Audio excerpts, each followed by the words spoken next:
There is one thing that around 2 billion people do every single morning without even questioning it. They wake up and the first thing they reach for before food or before water or before anything else is coffee. And I completely understand why. I drink coffee every single day. It makes you feel a bit sharper, it makes you feel more awake, more alert, more human. But the way the majority of us actually drink it is actively working against us. Not because coffee is bad, the evidence on that is actually really reassuring. And I'll come on to that in a few more minutes, but because of the timing of coffee, the additions to the coffee, and the order in which we actually consume it.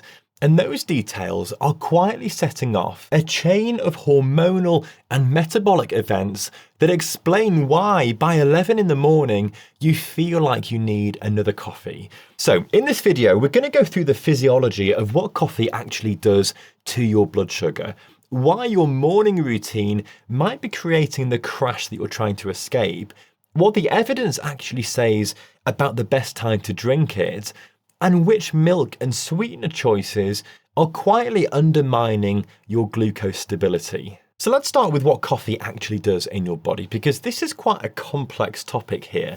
Caffeine works primarily by blocking adenosine receptors in the brain. So adenosine is a chemical that builds up the longer that you've been awake and makes you feel progressively more sleepy throughout the day. Now, caffeine doesn't remove that sleepiness, it just sort of masks it and blocks it. It sits in the receptor and stops adenosine binding to it, which is why when caffeine gradually wears off and those receptors open back up, the accumulated adenosine then floods back in and makes you feel worse than before. That is your afternoon slump or afternoon energy dip. That is the roller coaster that a lot of us feel.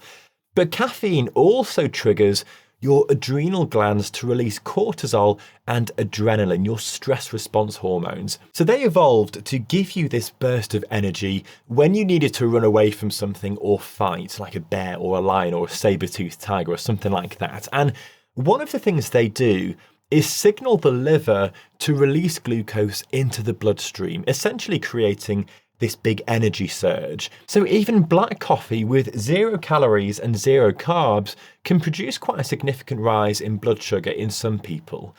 Now, a 2021 study in the British Journal of Nutrition found that drinking strong black coffee first thing in the morning before anything else impaired glucose metabolism across the entire morning in healthy adults. People who drank coffee before eating had higher blood sugar after their subsequent breakfast compared to those who had nothing or even just a glass of water first. The effect was particularly pronounced when sleep had been quite poor the night before, because bad sleep already elevates your cortisol independently, and then the coffee just sort of stacks on top of that. Which leads directly onto something that the research around continuous glucose monitors has made increasingly clear over the last decade or so. And it comes down to the order in which you do things in the morning. Your cortisol is naturally highest in the first hour after waking. This is normal and it happens in most of us. This is called the cortisol awakening response, and it is completely normal physiology.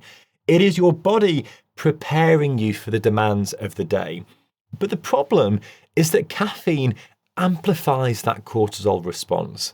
So drinking coffee immediately after waking pushes your cortisol even higher than it would naturally go, which primes your liver to release glucose, which means when you then eat your breakfast 30 or 60 minutes later, your body is already dealing with elevated blood sugar before the meal has even begun. The spike from your food is therefore higher, the insulin response is larger, and the subsequent crash is more pronounced. If you eat first before your coffee, then that picture changes completely. When you eat before your coffee, particularly a breakfast that is high in fiber and healthy fats and protein, your blood sugar rises more gradually. The glucose from your food is absorbed more slowly, insulin is released in a more controlled fashion, and then when you have your coffee after the meal, the cortisol response happens on top of a system that is already in a very stable, fed state rather than a fasted hormonally sensitized one. Research from the University of Bath specifically examined this sequence and found really big differences in glucose handling depending on whether coffee came before or after food. So if you want steady energy throughout your morning, then eat your breakfast first and drink your coffee after. Now, assuming the timing is right, what you actually put into your coffee matters just as much. And this is where a lot of people make choices that seem quite reasonable, but are repeatedly spiking their glucose throughout the entire day. So sugar is the obvious one. A teaspoon in each coffee doesn't really sound like much, but if you're having 3 or 4 coffees a day, that glucose load adds up really quickly, and each one causes a discrete spike and a subsequent insulin response.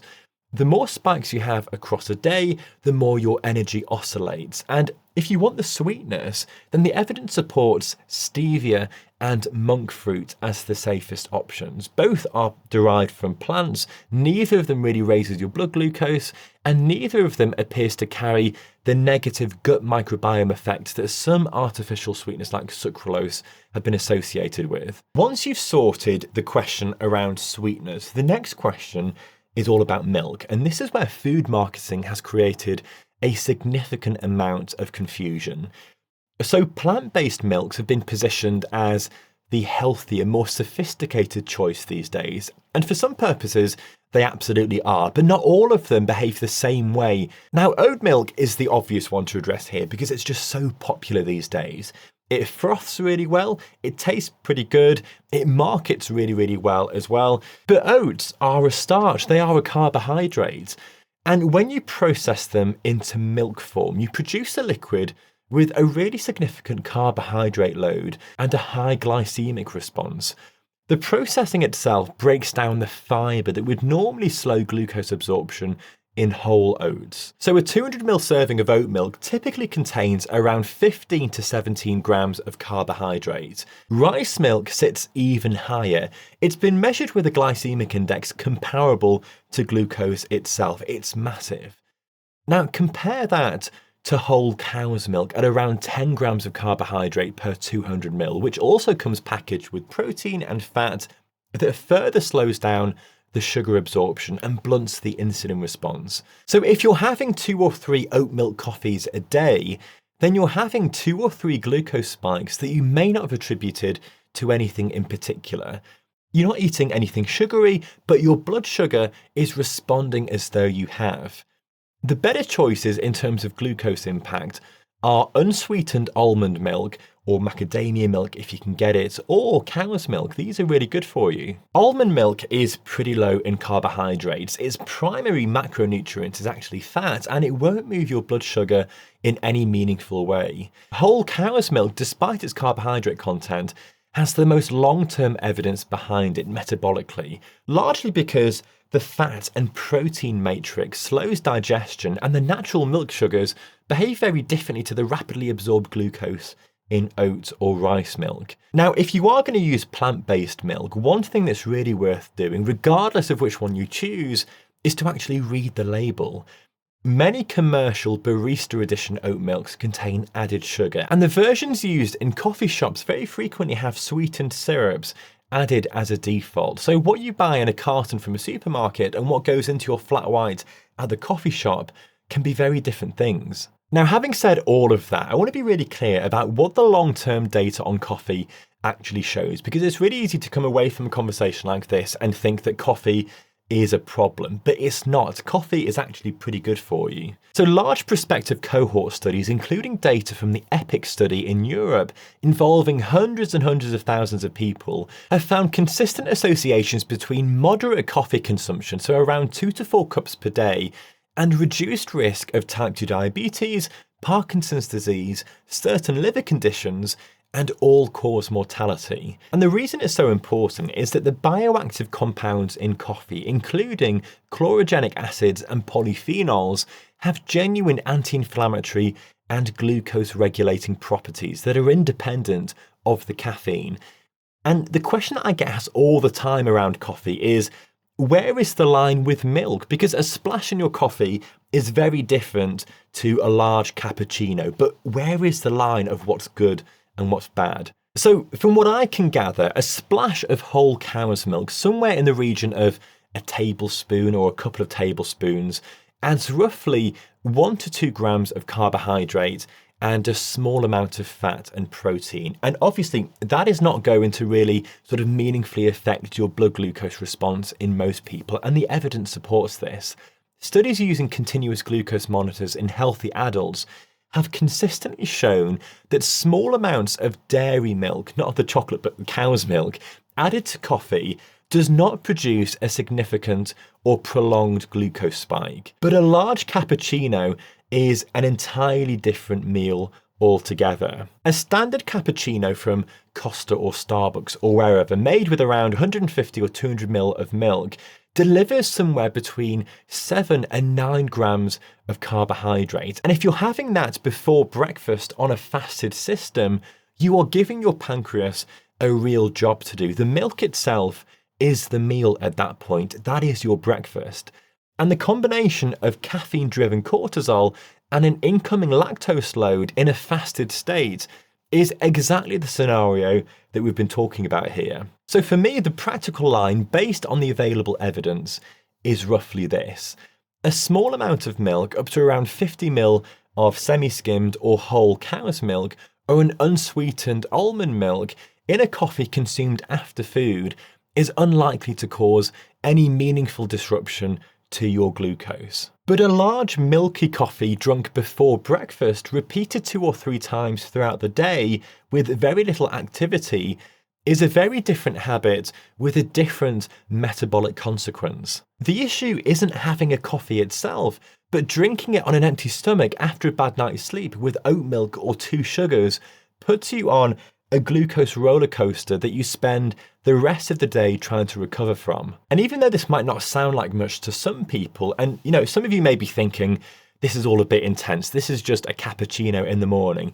I get that, but if you repeat that habit across hundreds or thousands of mornings over decades, then it could have consequences that you may never think of. And in terms of energy, your first drink and your first meal of the day sets the hormonal and metabolic tone for everything else that follows.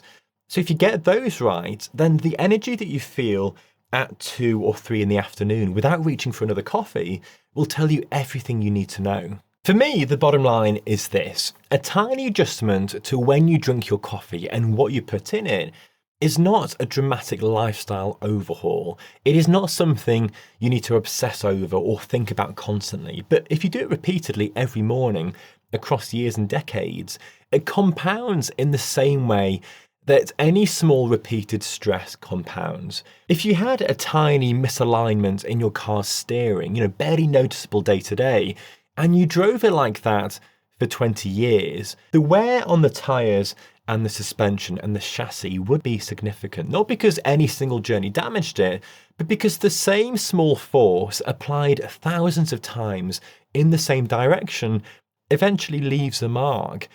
The biology on blood sugar works the same way. So 2 or 3 unnecessary glucose spikes every day for 20 years is a meaningful cumulative load on your insulin response, on your metabolic health, and your cardiovascular system as well. This is what the physiology and the science tells us. And the flip side of that is equally true as well. So getting it right doesn't just mean you feel sharper and more energized at 2 in the afternoon without reaching for another coffee.